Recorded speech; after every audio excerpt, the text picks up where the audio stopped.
My name is Mark Grosjean. I'm a Pemberton resident for 5 years, and I'm endorsing David MacKenzie for mayor. As a human resources manager for a global Fortune 500 company, one of the primary responsibilities that I have is to assess talent and to plan for our future needs, particularly for leadership positions.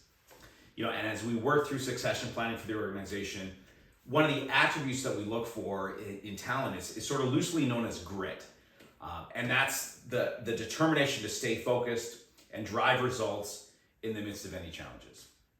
Someone who has grit doesn't complain, they don't point fingers, they don't blame other people. They're laser focused on driving results, and they deliver.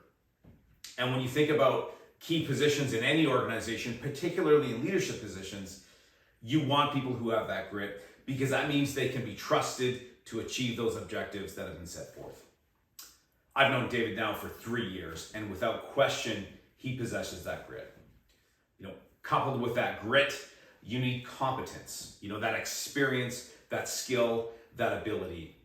You can have that grit, you can have all that determination and drive, but if you don't know where to start, if you don't know what resources to leverage, if you don't have relationships built with key stakeholders, it can be very difficult to navigate through everything to achieve any kind of result.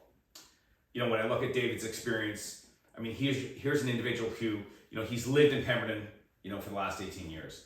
He's got decades of experience in the tourism industry across Canada.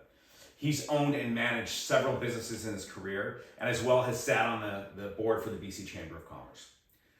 He's already worked with all layers of government, municipal, provincial, and federal, through his various industry involvements.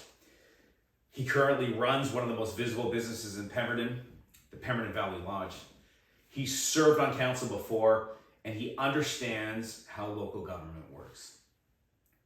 Coupled with all of these things is his service record, which includes serving as an auxiliary RCMP constable for the Sea to Sky Community Police Service, and also serving as one of the managers for Pemberton Search and Rescue. Which means in his spare time, he's frequently interrupted to go out and to help those in trouble. And I've been with him when those calls come in, and he literally needs to drop everything to go and to serve. That to me is character. That to me is commitment. And that to me is service. So for all of his experience, for his grit, and for his service to our community, I think he is perfectly positioned to be the next mayor for Pemberton. And for that reason, I endorse David MacKenzie for mayor.